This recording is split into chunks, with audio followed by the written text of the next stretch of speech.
Assalamualaikum warahmatullahi wabarakatuh. Kembali lagi dengan saya Ahmad Bustol Arifin. Pada kesempatan kali ini saya akan menyampaikan salah satu cuplikan video dari Menpan RB terkait dengan janji Menpan RB untuk melakukan sebuah rekrutmen di tahun ini. Nah, seperti apa sih videonya? Coba kita simak sebentar lagi.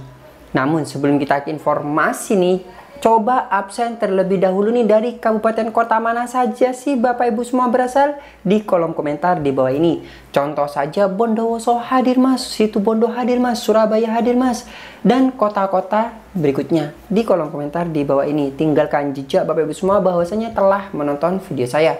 Sebelum kita ke informasi, alangkah baiknya Bapak Ibu bisa like, comment, share, dan subscribe channel saya. Kemudian Bapak Ibu juga bisa grup telegram saya di STDD Abah Channel. Atau Bapak Ibu juga bisa follow TikTok dan Instagram saya di @abarifin_. Kali ini Abah Channel telah memiliki sebuah website yang Bapak Ibu bisa kunjungi nantinya di www.abahchannel.com. Serta seandainya jika Bapak Ibu ingin kontribusi pulsa pada Abah Channel ini, Bapak Ibu kirimkan pulsa, nomornya berikut di bawah ini. Langsung saja kita lihat dan kita simak videonya berikut ini. Terkait dengan profil aparatur sipil negara kita. Nah ini, jadi profil ASN kita memang ini gendernya perempuan lebih banyak memang. Tapi saya tidak ingin bahas ini. Tetapi ASN kita sekarang lebih banyak menumpuk di perkotaan. Formasi merata, tetapi dapat setahun 2 tahun ngelobi ketua DPRD, ngelobi Pak Pangdamnya, ngelobi Pak Kapoldanya, Pak Kajarinya, gimana caranya pindah ke kota. Sehingga ini akan jadi masalah terus. Formasi diambil di desa, tapi ujungnya pindah ke kota. Yang di Papua juga sama. Nah, kemarin Bapak Presiden telah mengumumkan formasi sangat besar dalam sejarah, 2,3 juta. Kita selesaikan seluruh honorer yang 1,8 juta, yang itu catatannya adalah masuk di database BKN. Ada 5 prioritas ASN yang kita prioritaskan untuk direkrut pada tahun ini yang akan kita selesaikan. Fokus tenaga guru, menyelesaikan tenaga non ASN, ya, ini yang 1,8 juta, totalnya 2,3 juta. Dan tahun ini adalah rekrutmen fresh graduate terbesar dalam 10 tahun terakhir. Biasanya ya hanya 26.000, 20.000. Sekarang 600.000. 200.000 untuk formasi di IKN. Karena Presiden belajar banyak di seluruh dunia. Bagaimana Canberra, Brasilia, dan negara-negara yang pindah ibu kotanya lambat.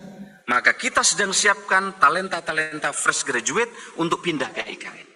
Dan ada 400.000 kita siapkan untuk PNS di seluruh Indonesia termasuk kabupaten kota. Sayangnya kabupaten kota sebagian tidak merespon ini, masih fokus menyelesaikan honorer. Mestinya honorer kita selesaikan, talenta fresh graduate juga kita terima. Di sinilah kita ingin berharap ke depan Pemda-Pemda akan punya talenta-talenta digital. Yang kedua, Pemda-Pemda nanti akan merekrut auditor di sini. Karena hampir kabupaten kota kekurangan auditor. Maka ini kesempatan Pemda, Pemprov untuk merekrut auditor sekarang. Belum tentu tahun depan Bapak akan punya kesempatan. Sehingga ini untuk mendorong perbaikan tata kelola birokrasi kita supaya bisa berjalan dengan baik. Inilah Bapak sekalian, APIP ini menjadi penting untuk diperkuat. Presiden berkali-kali menyampaikan kesempatannya sekarang. Tapi sayang kemarin saya lihat Pemda, Pemprov tidak segera mengusulkan ini. Memang Pak PJ, tahun ini beda dengan tahun kemarin. Kalau tahun kemarin, formasi dari kami detail. Sekarang kami berikan ke Pak Gubernur, kami berikan Bupati Wali Kota, karena yang tahu prioritasnya adalah teman-teman di kabupaten kota. Sayangnya, maksud baik dari pemerintah pusat mendelegasikan kewenangan ini, sayangnya Bupati Wali Kota di sebagian tempat tidak memanfaatkan ini dengan baik. Total kalau kita lihat jumlah formasi di Jawa Barat itu 5.082, CPNS-nya 1.018. Sayang juga ini tidak banyak usulannya, PPK-nya, P3K-nya 4.000. Jadi tidak besar. Saya nggak tahu prioritasnya seperti apa, tetapi ini formatnya karena kemarin ada yang usul sampai 9.000 dan seterusnya 10.000. Nah kalau kita lihat top 10 formasi terbanyak di Jawa Barat, kita lihat ini Bekasi, CPNS-nya tidak mengusulkan, baik kota kabupaten, ini kita lihat Cianjur dan seterusnya, Bandung, Garut, Cimahi. Kita lihat juga next, instansi pemerintah di Jawa Barat, Pemprov Jawa Barat, Bogor. Inilah persetujuan formasi yang telah kami berikan. Next, terus next. Memang sebagian, kalau terkait dengan pengadaan barang jasa, semua melototin. Tapi begitu pengadaan ASN, kita tidak fokus. Padahal ini adalah kunci dari engine birokrasi. Nah, kita sedang mencari rumusan Pak Sekdat, Bapak Ibu sekalian, para bupati wali kota. Inilah yang kami sedang diskusikan dengan Bapak Presiden. Karena ternyata contoh di UGM, ahli talenta yang top bukan dari sarjana informatika, tapi sarjana filsafat. Jangan sampai kita nanti rekrut talenta digital hanya lolos dari sisi kesarjanaan, tapi tidak bisa mendevelop.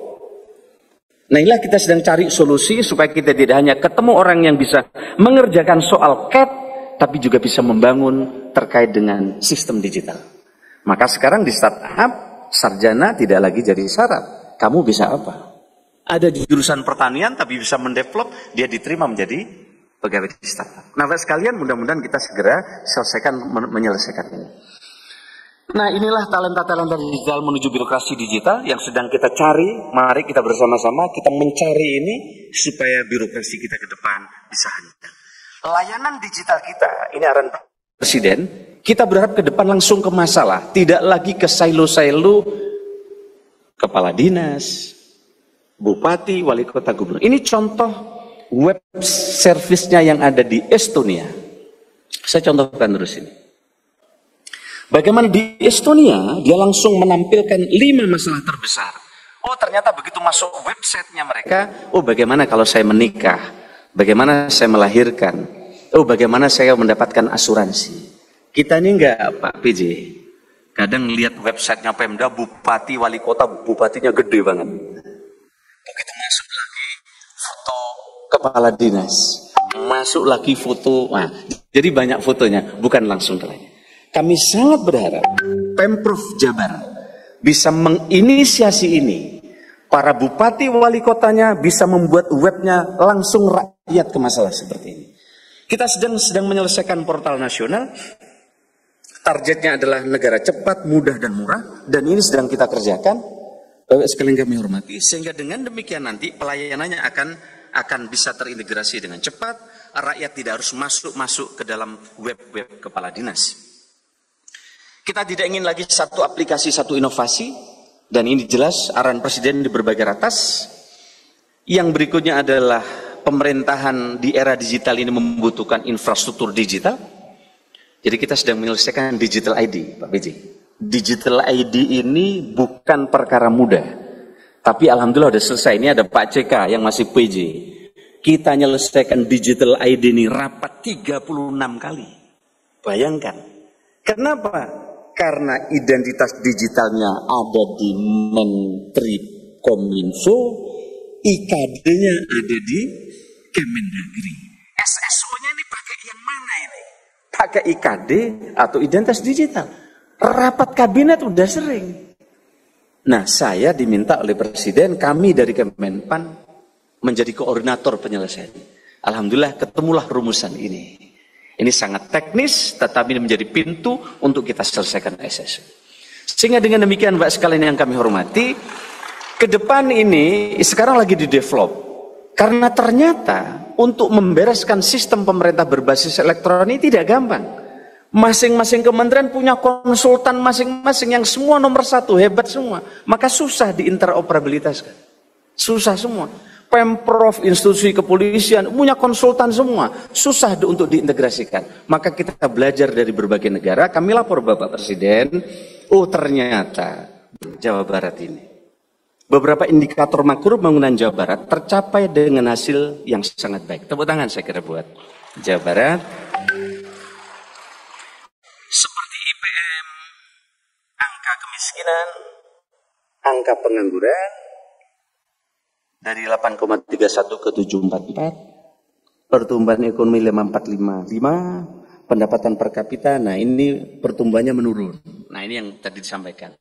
Gini rasionya juga sama, yang ini perlu perhatian ini. Jadi pertumbuhan ekonomi dan Gini ratio. Gini ratio itu agak complicated, mudah-mudahan nanti segera bisa definisikan lewat musrem ini.